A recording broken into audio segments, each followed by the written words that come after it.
చంద్రబాబు నాయుడు గారి నాయకత్వం, చంద్రబాబు గారి నాయకత్వం, సురేంద్రబాబు గారి నాయకత్వం, సురేంద్రబాబు గారి నాయకత్వం.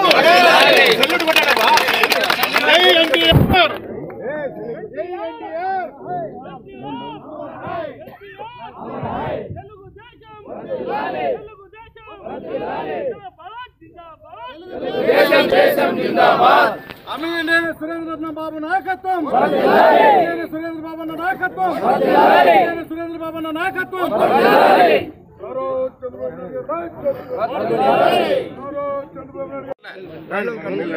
అందరికీ నమస్కారం.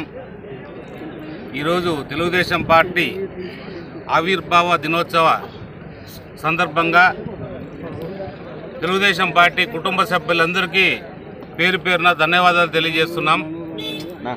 ఈరోజు 43 సంవత్సరాలు పూర్తి చేసుకొని 44వ సంవత్సరంలో అడుగు పెడుతున్న మన తెలుగుదేశం పార్టీ ఘనకీర్తిని చాలా ఉన్నాయి చెప్పుకోవాలంటే. ఎందుకంటే బడుగు బలహీన వర్గాల మైనార్టీ బడుగు బలహీన వర్గాల ఆశాజ్యోతి ఎన్టీ రామారావు ఆ రోజు పార్టీని స్థాపించి గూడు గుడ్డు లేని వాళ్ళందరికీ కూడా ఒక ఇల్లు కానీ ఇంకోటి కానీ కల్పించాలే సహృదయంతో ఆ రోజు 9 నెలల్లోనే పార్టీని స్థాపించి ఆ రోజు ఇలాంటి పెద్దలందరూ కూడా మన మల్లికార్జునపై ఇలాంటి పెద్దలందరూ కూడా 25 ఏళ్ళ వయసులో వీళ్ళందరూ కూడా తెలుగుదేశం పార్టీ కోసం ఆ రోజు సభ్యత్వాలు తీసుకొని పార్టీకి ముందుకు నడిపించిన ప్రతి ఒక్కరికి కూడా పేరు పేరున ధన్యవాదాలు తెలియజేస్తున్నాం. ముఖ్యంగా ఆ రోజు స్థాపించిన మన తెలుగుదేశం పార్టీని మన నారా చంద్రబాబు నాయుడు గారు కొనసాగిస్తూ 44 సంవత్సరాలకు అడుగుపెట్టడానికి ముఖ్య కారకుడైన నారా చంద్రబాబు నాయుడు గారికి మనం అందరం కూడా ప్రత్యేకంగా కృతజ్ఞత తెలియజేయాలి. ఎందుకంటే రాష్ట్రంలో మనం తెలంగాణ మన ఉమ్మడి రాష్ట్రంలో కూడా చంద్రబాబు నాయుడు గారు అభివృద్ధి ఎలా చేశాడనేది మనందరికీ తెలిసిన సత్యమే.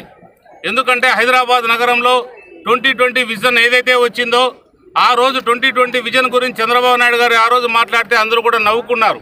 కానీ ఈరోజు దాని ఫలితాలన్నీ కూడా మనకు కనిపిస్తున్నాయి. అలాగే ఇప్పుడు 2047 అనే విజన్ నరేంద్ర మోడీ గారి సారథ్యంలో చంద్రబాబు నాయుడు గారు 2047 అనే విజన్ ముందుకు తీసుకెళ్తున్నారు. ఇప్పుడు ఖచ్చితంగా ప్రజలందరూ కూడా దృఢమైన నమ్మకం మా రాష్ట్రం మన దేశం అభివృద్ధి బాటలో పయనిస్తుందనే దానికి ఇదొక ముఖ్య ఘట్టం. ఎందుకంటే ఎప్పుడైతే 2020లో మనం అభివృద్ధి చెందామో 2047లో కూడా అభివృద్ధి చెందామనే నమ్మకం అందరికి కూడా కలిగింది. గడిచిన 5 ఏళ్లలో మన రాష్ట్రం పూర్తిగా దివాలా తీసింది. ఎక్కడ కూడా ఆర్థికంగా కూడా అన్ని చోట్ల కూడా అందరికీ ఇబ్బందులు వచ్చాయి. ఇప్పుడేదో వచ్చి ఆ స్కీములు ఈ స్కీములు ప్రతి ఒక్క స్కీమ్ కూడా మనం ఏదైతే ఎన్నికల్లో హామీ ఇచ్చామో అన్ని స్కీములు కూడా నెరవేరుస్తాం. అన్ని కూడా నెరవేరబోతున్నాయి. ఎందుకంటే మొన్ననే చూశారు ఉద్యోగస్తులకు ఏదైతే వాళ్ళకి బాకీలు పట్టారో 25,000 కోట్లు బాకీలు పట్టిన దాంట్లో మొన్న 6,500 కోట్లు, మొన్న అంతకుముందు ఒక 1000 కోట్లు 7,500 కోట్లు రిలీజ్ చేయడం జరిగింది. అలాగే రకరకాల స్కీమ్లన్నిటి కూడా కేంద్రం నుంచి వచ్చే నిధులన్నిటికి కూడా అడ్డంగా మారిన స్కీమ్లన్నిటికి కూడా రిలీజ్ చేసుకుంటూ ఆ స్కీమ్లన్నీ కూడా మళ్ళీ పునర్జీవం పోసుకుంటూ కాలాన్ని ముందుకు అభివృద్ధి వైపు నడిపించేదానికి మన ముఖ్యమంత్రి గారు అలాగే పవన్ కళ్యాణ్ గారు అలాగే నారా లోకేష్ గారు కూడా నరేంద్ర మోడీ గారి సహకారంతో ముందుకు నడుస్తున్నారు. ఇంకొక శుభవార్త ఏంటంటే మనకి కళ్యాణదుర్గ పట్టణంలో తాగునీటి సమస్య చాలా ఉంది. ఎందుకంటే ఎక్కడికి పోయినా మాకు నీళ్లు లేవు, చాలా రకాలుగా ఉంది. ఇంత ఆర్థిక సంక్షోభంలో ఉన్న మన రాష్ట్రానికి ఉన్నా కూడా మొన్ననే మన ముఖ్యమంత్రి గారు వరల్డ్ బ్యాంక్ నిధులతో 180 కోట్లు మన కళ్యాణదుర్గ పట్టణానికి శాంక్షన్ చేయడం, అది ఏప్రిల్ నెలాఖరు లోపల కూడా టెండర్లు ఫ్లోట్ అయ్యి మన కళ్యాణదుర్గం పట్టణానికి తాగునీటి సమస్య లేకోకుండా పరిష్కరించే తాత్కాలికమైన పరిష్కారం కాదు, ఎప్పటికి కూడా తాగునీటి సమస్య పరిష్కారం అనేది చూపిస్తున్నారు. మొన్ననే చెప్పారు 180 కోట్లు మీకు ఏఐపి స్కీమ్లో వరల్డ్ బ్యాంక్ స్కీమ్స్తో మీకు శాంక్షన్ అయింది. మీరు చాలా అదృష్టవంతులు. ఎందుకంటే ఉన్న కొన్ని ప్రాంతాల్లో కొన్ని మాత్రమే ఎన్నుకున్నాం, దాంట్లో మీ కళ్యాణదుర్గం ఒకటి అని చెప్పారు. చాలా సంతోషం అని చెప్పాం, ఆయన ధన్యవాదాలు చెప్పాం. ఇంకోటి కూడా అడిగాం, మీరు ఇది ఇచ్చారు సార్, మాకు జీవనాడైన ఏదైతే ఉందో భైరవానితిప్ప ప్రాజెక్టు మీద ప్రజలు చాలా ఆశలు పెట్టుకున్నారు.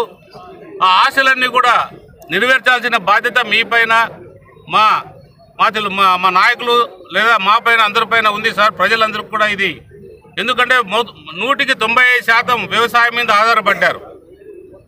అలాంటి వ్యవసాయానికి జీవనాడిగా ఉన్న మన భైరవానితిప్ప ప్రాజెక్టు సకాలంలో పూర్తి చేస్తే అన్ని చోట్ల కూడా తాగునీరు, సాగునీరు, మనం బంగారు పంటలు పండించే అవకాశం ఉంటుందనే దాని మీదనే మన రైతులందరూ కూడా ఆశిస్తున్నారు సార్. మీరు ఖచ్చితంగా చేయాలంటే వచ్చే ఆర్థిక సంవత్సరంలో, అంటే ఇంకా 2 రోజుల తర్వాత ఆర్థిక సంవత్సరం మొదలవుతుంది. ఈ ఆర్థిక సంవత్సరంలో మీరు అనుకుంటున్నట్టు రైతులకు ఏదైతే మనం భూ నష్టపరిహారం ఇవ్వాలో, అంటే 2-3 నెలల్లో కూడా భూ నష్టపరిహారం అన్నీ కూడా చెల్లిస్తాం. దాంతోపాటు కూడా పనులు ప్రారంభించి పనులు కూడా త్వరగా పూర్తి చేస్తామని చెప్పడం కూడా మన ముఖ్యమంత్రి గారు చెప్పడం కూడా జరిగింది. ఏదేమైనా కూడా అందరితో ఆగలేదు. ఎక్కడికి పోయినా రోడ్లు సమస్య, ఎక్కడికి పోయినా కూడా మనకి రోడ్లు కూడా లేవు. మొన్ననే ఢిల్లీకి కూడా వెళ్ళొచ్చాను, నిన్ననే వచ్చాను రాత్రి.